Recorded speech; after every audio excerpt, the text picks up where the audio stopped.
Hai adik-adik, ketemu lagi sama Kak Titi.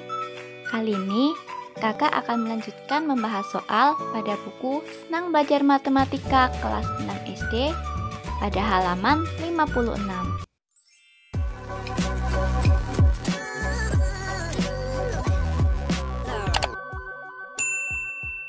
Sebelum masuk ke materi, adik-adik jangan lupa ya pencet subscribe dan notifikasinya supaya tidak ketinggalan video-video dari kakak.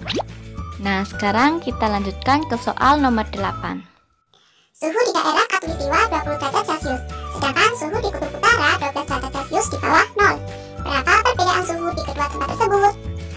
Dari soal kita ketahui suhu Khatulistiwa 20 derajat Celcius. Kemudian suhu di kutub utara yaitu negatif 12 derajat Celcius, karena di bawah 0 ya. Nah, yang ditanyakan itu perbedaan. Berarti kita cari selisihnya. Ingat, selisih itu berarti besar dikurangi kecil. Nah, jadi perbedaan suhunya yaitu 20 derajat Celcius dikurangi negatif 12 derajat Celcius. Perhatikan ada tanda negatif dekatan, berarti dapat kita rubah menjadi positif.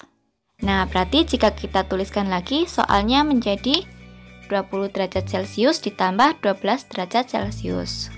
Hasilnya yaitu 40 derajat Celcius. Jadi, perbedaan suhu di kedua tempat tersebut yaitu 40 derajat Celcius. Kita lanjut ke soal nomor 9 ya.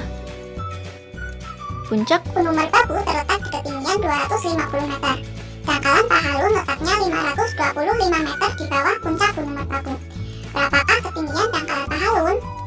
Adik-adik perhatikan ilustrasi berikut. Anggap saja itu gunung dan dangkalan Pahalun ya. Nah, sekarang perhatikan puncak Gunung Merbabu tingginya 250 meter dan dangkalan Pahalun letaknya 525 meter di bawah puncak Gunung Merbabu.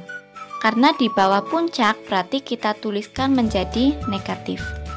Nah, yang ditanyakan berapakah ketinggian dangkalan Pahalun? Nah, sekarang kita cari ketinggiannya yaitu 250 meter ditambah negatif 525 meter. Adik-adik perhatikan, itu tandanya berbeda ya, satu positif dan yang satu negatif. Berarti kalau tanda beda langsung kita kurangkan saja. Terus, tanda akhirnya itu mengikuti angka yang besar. Karena angka yang besar itu negatif, berarti hasil akhirnya pasti negatif. Berarti kita kurangkan 525 dikurangi 250. Hasil akhirnya yaitu menjadi negatif 257. Nah, berarti ketinggian dangkalan Pahalun yaitu negatif 257 meter atau 257 meter di bawah permukaan Gunung Merbabu. Sekarang kita lanjutkan ke soal nomor 10. Soal nomor 10. Diketahui suatu gedung berlantai 12 jika di antara gedung tersebut berada di bawah permukaan tanah. Puding berada di lantai terbawah, kemudian naik 7 lantai dengan lift. Di lantai berapakah dia berada di atas permukaan tanah? Dari soal kita ketahui gedung tersebut berlantai 12 dan 3 di antaranya di bawah permukaan tanah. Nah, sekarang kita cari posisi Udin. Awal posisi Udin itu berada di lantai terbawah, berarti minus 3.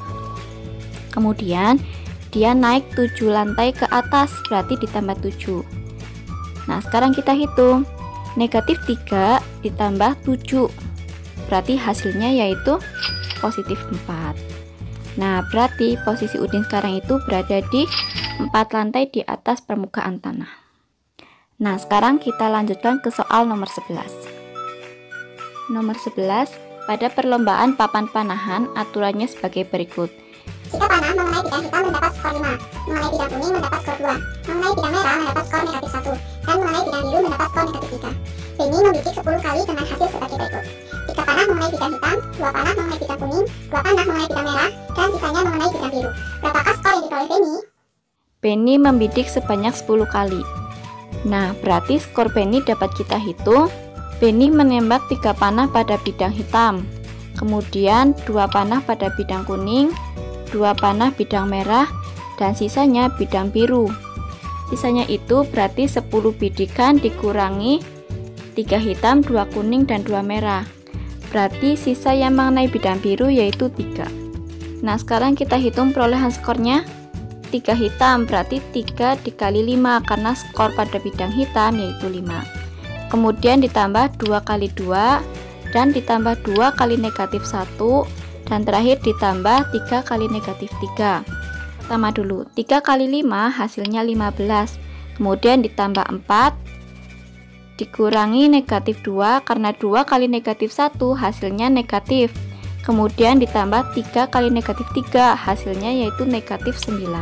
Nah, jika kita hitung hasilnya menjadi 8. Berarti skor yang diperoleh oleh Benny yaitu 8. Kita lanjutkan ke soal nomor 12. Skor pada kompetisi matematika adalah 4 untuk setiap jawaban yang benar. Selanjutnya, 0 untuk soal yang tidak dijawab dan negatif 1 untuk setiap jawaban salah. Dari 50 soal yang diberikan, Siti tidak menjawab 6 soal dan menjawab salah 5 soal. Berapa skor yang diperoleh Siti? Yang diketahui dari soal, jumlah soalnya itu ada 50. Kemudian Siti tidak menjawab 6 soal. Dan soal yang salah yaitu 5. Nah, soal yang benar dijawab oleh Siti yaitu 50 dikurangi 6 dikurangi 5. Hasilnya 39. Sekarang kita cari skor yang diperoleh oleh Siti, yaitu skor benar ditambah skor salah dan ditambah skor tak menjawab.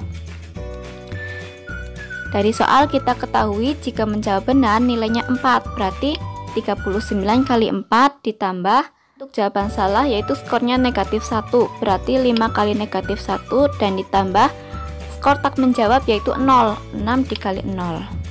Nah, berarti jika kita hitung itu menjadi 156 dikurangi 5 ditambah 0. Berarti skor yang diperoleh Siti yaitu 151. Kita lanjutkan ke soal nomor 13. Ayah Edo mempunyai 75.000 batu bata untuk membangun rumahnya. Setelah dilakukan penghitungan, batu bata yang dibutuhkan rumah 49.670 batu bata. Untuk membuat batanya diperlukan 24.600 batu bata. Berapa batu bata lagi yang harus dibeli oleh Ayah Edo? Nah, dari soal kita ketahui jumlah batu bata yang dimiliki 75.000. Kemudian total batu bata yang diperlukan yaitu 46.670 ditambah 24.600. Totalnya menjadi 74.270. Nah, sekarang kita hitung berapa batu bata lagi yang harus dibeli. Nah, berarti tinggal kita kurangkan jumlah batu bata yang dimiliki dikurangi dengan total batu bata yang dibutuhkan. 75.000 dikurangi 74.270 hasilnya yaitu 730. Ternyata hasilnya masih positif. Jadi Ayah Edo tidak perlu membeli batu bata lagi karena masih sisa 730 batu bata. Kalau hasilnya negatif baru itu Ayah Edo harus beli lagi. Kita lanjutkan ke soal nomor 14. Seorang pedagang mempunyai modal sebesar 2 juta rupiah. Setelah berjualan, pedagang tersebut mengalami kerugian sebanyak 2 kali, masing-masing 20.000 dan 35.000. Namun, pada penjualan sesudahnya, pedagang mendapat 2 keuntungan, masing-masing 30.000. Berapa rupiah uang pedagang sekarang? Yang diketahui modalnya 2 juta rupiah. Kemudian rugi 2 kali yaitu 20.000 dan 35.000. Berarti total ruginya yaitu 55.000. Setelah rugi, pedagang tersebut untung 2 kali masing-masing 30.000. Berarti 2 kali 30.000 hasilnya 60.000. Nah, sekarang kita hitung berapa rupiah uang pedagang sekarang. Berarti uang pedagang itu modal ditambah untung dikurangi rugi. Modalnya 2 juta ditambah untungnya 60.000 dikurangi 55.000. Nah, hasilnya yaitu 2.005.000 rupiah. Berarti uang pedagang sekarang yaitu 2.005.000 rupiah. Untuk pembahasan latihan soal halaman 56 sampai 58 sudah selesai ya sampai nomor 14. Jika adik-adik mau mengetahui versi lengkapnya, silakan adik-adik cek di playlist yang kakak buat. Nanti akan kakak kasih alamatnya di link deskripsi. Dicek ya. Nah, mungkin seperti itu saja penjelasan kakak tentang pembahasan latihan soal pada halaman 56 sampai 58. Jika ada yang mau ditanyakan, silakan kalian tulis di kolom komentar. Terima kasih.